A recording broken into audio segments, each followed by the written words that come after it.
오늘은 현대 중국 사회에서 주목받고 있는 소분홍 세대에 대해 이야기해 보려고 합니다. 혹시 소분홍이라는 말 들어보셨나요? 이는 중국의 MZ세대를 가리키는 말인데요. 1990년대와 2000년대에 태어난 젊은이들을 뜻합니다. 소는 작다는 뜻이고 분홍은 중국 공산당의 상징색인 붉은색에서 따온 말이죠. 소분홍은 분청이라고도 불리는데 그 말은 중국어로 분노청년의 줄임말입니다. 원래 이 용어는 사회에 불만을 갖고 급진적으로 변혁하려는 의로운 청년을 뜻했지만 지금은 그 의미가 많이 변했어요. 이제는 맹목적으로 애국하고 광적으로 외국을 배척하며 인터넷을 통해 극단적 분노를 표출하는 도시 청년을 가리키는 말이 되었죠. 이 세대의 가장 큰 특징은 뭘까요? 바로 강한 애국심과 국수주의적 성향입니다. 하지만 이건 그저 우연히 생긴 게 아니에요. 여기에는 역사적인 배경이 있답니다. 소분홍 세대는 중국의 한자녀 정책의 영향으로 각 가정에서 애지중지 길러진 세대예요. 그래서 소왕제라고 불리기도 하는데 독단적이고 자기중심적인 성향이 강하죠. 여기에 학창 시절부터 맹목적인 국수주의와 중국 공산당에 대한 맹목적인 복종을 다룬 교육을 받으며 자랐다고 합니다. 1989년 중국에서는 천안문 사태라는 큰 사건이 발생했었는데요.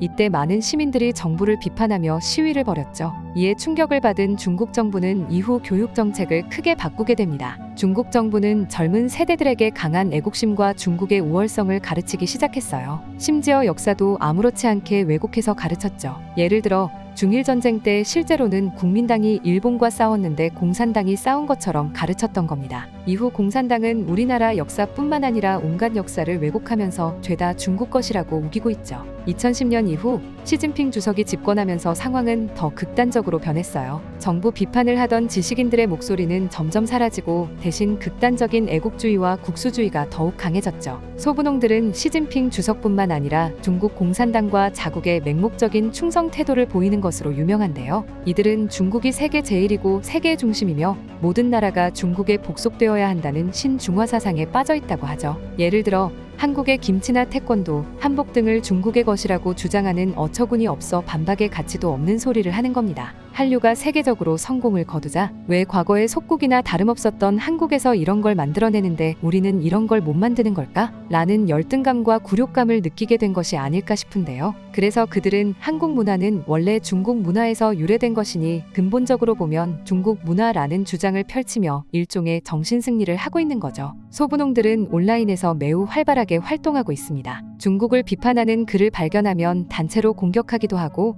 외국 브랜드 불매운동을 벌이기도 합니다. 2021년 H&M이 신장 위구르 자치구의 인권 문제를 제기하자 소분홍들은 대규모 불매운동을 벌이기도 했습니다. 소분홍들의 극단적인 애국주의는 국제관계에도 영향을 미치고 있는데요. 특히 미국, 일본, 한국 등 여러 민주주의 국가들에 대해 매우 적대적인 태도를 보이고 있죠. 2022년 러시아의 우크라이나 침공 때는 소분홍들이 러시아를 지지하며 우크라이나를 비난해 국제적인 비난을 받기도 했어요. 이로 인해 우크라이나에 체류 중이던 중국인들이 공격을 받는 일까지 있었죠. 또 최근에는 미국 하원 의장 낸시 펠로시의 대만 방문을 계기로 중국계이지만 외국 국적을 가진 연예인들이 하나의 중국 정책을 지지하지 않았다는 이유로 비난을 받는 일도 있었습니다. 이런 소분홍들의 모습을 보며 많은 중국인들이 우려의 목소리를 내고 있어요. 과거 문화대혁명 때 활동했던 홍위병과 비슷하다는 의견도 있죠. 실제로 소분홍들은 단순히 온라인에서만 활동하는 게 아니라 오프라인에서도 과격한 행동을 보이곤 하는데요. 반미 반일 시위에 참여해 국기를 불태우거나 외국 상품을 파는 상점을 파괴하는 등의 행동을 하기도 합니다. 여러분 어떻게 생각하시나요? 한 나라의 젊은 세대가 이렇게 극단적인 사고를 갖게 된 배경에는 복잡한 역사와 정치적 상황이 있다는 걸 알 수 있죠.